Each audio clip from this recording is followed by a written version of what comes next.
What's up, YouTube fans? Today we're going to take a look at the HTBToys Nanobotz, their version of Micropiece Action Masters. So these were actually shown at the TFCon LA in March of 2022, a couple months ago, and the owner here, Mike from HTBToys, he actually decided to send these prototypes to me so I could take a look at these. So thank you for sending these to me. And just a heads up forewarning, these are early prototypes. The materials and the fitment and overall is not complete yet. So there are still changes coming for these guys, but I do have a couple things here. So I've got Bumblebee, I believe their Cliff Jumper, a version of Soundwave, and then some tapes. So we'll take a look at these. I'm going to assemble one of them, and then the rest we'll do off camera, just so I can show you kind of how it goes together. But let's start off with these tapes here, since those are relatively straightforward. They do come in this packaging that reminds you of back in the day. You go to a little vending machine, you'd turn the crank, and out would come a toy or a piece of candy. And this really is reminiscent of that, so it's kind of cool. So these are really small, so I'm just going to grab a tweezers here, but here is their version of Rumble or Frenzy, and hopefully I can get my camera to focus there. So there you go. Really quite cool. It's got some detail on it. These are not articulated because they're so small that you can't really put some articulation in it, but it does stand up. And here we have Ravage. Really cool. These are done in gray plastic. This one's done in kind of a brown, reddish brown. And then finally we have Laserbeak, I believe. Yeah, it looks like Laserbeak.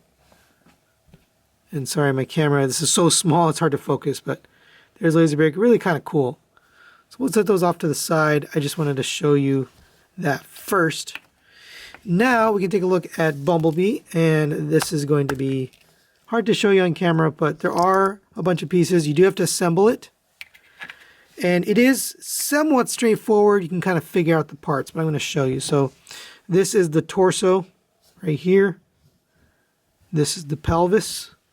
So let's get that actually together. That's kind of the first step. And you know the front because it's got a little panel here. My fingers are so unsteady with this, so I just got to be careful. But you can do it. Get that pushed together, and there you go. There's the torso with the pelvis. All right. Next, we'll put on his arms. Now, the arms have two options. So you have an arm with his little gun, and there's a ball joint there. Everything's ball joints, by the way. Or you have an arm with just the hand.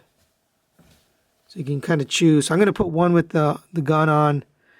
And obviously you have to assemble. I did do a little pre-assembly to make this a little bit faster on camera, but you do have to put those arms together. All right, so there you go for the arms.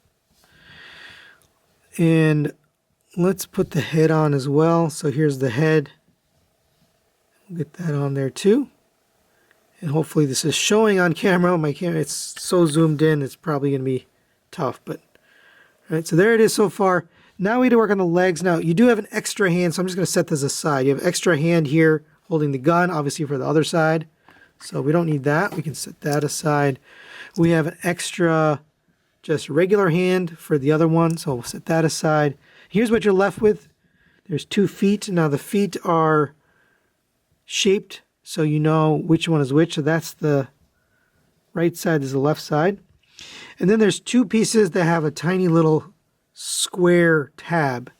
So that square tab is going to go into the hole here on the bottom of the foot. It can only go one way, so you know you're doing it the right way. And it is really small, so you just have to have some patience. It's kind of like putting together a really small part to a Gundam. That's kind of what it feels like. So I guess half the fun is this assembly process. But I did talk to Mike from HTBToys, and I think the materials are going to be changing, or at least the the tolerances will be changing. So you can expect this may be a little bit different when it's finally released, but should be very similar to this. I don't think the overall design is going to change.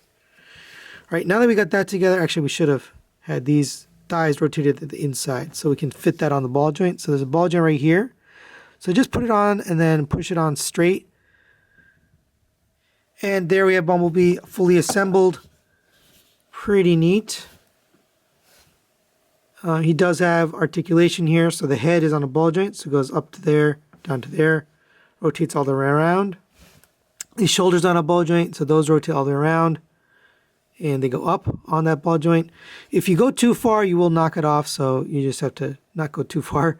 The elbow will rotate at that joint, and it will bend a little past 90 degrees. So there you go for that. Your rotation at the waist. This joint is a little bit on the tight side, and it's hard to get in there, but you can rotate that waist.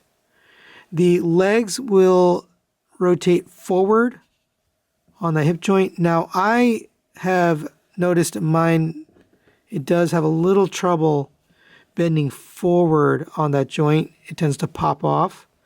So I did talk to HTB and I told them, that tolerance needs to be adjusted. But the knee can bend a little bit past 90 degrees. And you have no ankle tilt because they're on these little tabs there. But there you go. And there you go. There you have Bumblebee and Cliff Jumper. And then Soundwave with his tapes, Rumble or Frenzy, Ravage, and Laserbeak. They do look good. They all have the same articulation, basically. They all have the ball-jointed head, the ball-jointed shoulders, ball-jointed elbows. The hands don't really move, but you'd have swap-out hands for both. So this one has a regular hand or the gun-holding hand. And same for Cliff Jumper, has the gun-holding hand or a regular hand. And then they both have the same feet here on these, but this one is different, so I just want to show you that. So these actually have ball-jointed toes. So the toes can move. I knocked the gun out of his hand here, but the gun basically just fits like that. But you do have a little bit extra movement on this one due to the ball-jointed feet there. So final thoughts on the HTBToys Nanobotz. Let's start with the positives. I think the detail on these is actually pretty impressive for the scale they were at. I mean, there's my finger for size comparison. It's really impressive was able to do printing at this scale. I believe he has a proprietary process for printing at this size, and it does look good. I do just like the novelty of being able to have figures at this scale, so that's kind of neat. I also like the fact that he colored the plastic, so if you're not a painter, then you can just leave it. If you are a painter, you could probably micro paint these things on faces. Now there are details on the faces. It's just very hard to get in with my camera. That's as close as I can get. And there are details on all the heads. It's very small. So that's really cool. So if you're good at painting, you could do that. Negatives wise, I think the materials and the overall tolerances need to be improved. Now, that's a given. This is a prototype. He did mention that to me. I mentioned that to you at the beginning of the video. So we knew that going in. These aren't the final product. And they're actually not even listed on his website. Speaking of the website, the link will be in the description below to his Etsy page and also the Facebook page. Now, you can see progress updates on the Facebook page, or you can see the products that he does have listed. I have looked at some other stuff from this company. I looked at their Unicron separation kit, which allows you to take the planet and separate it from robot mode. And also looked at the HTBToys Arc Upgrade set, which allows you to fill in some gaps and kind of complete the look of the Arc in ship mode. So those are some really cool sets. I think these, if a little bit more work on these, and you can get these kind of shored up in terms of the materials and tolerances, I really think these will be cool little toys. So that's it for today. Thanks for watching. We'll see you next time.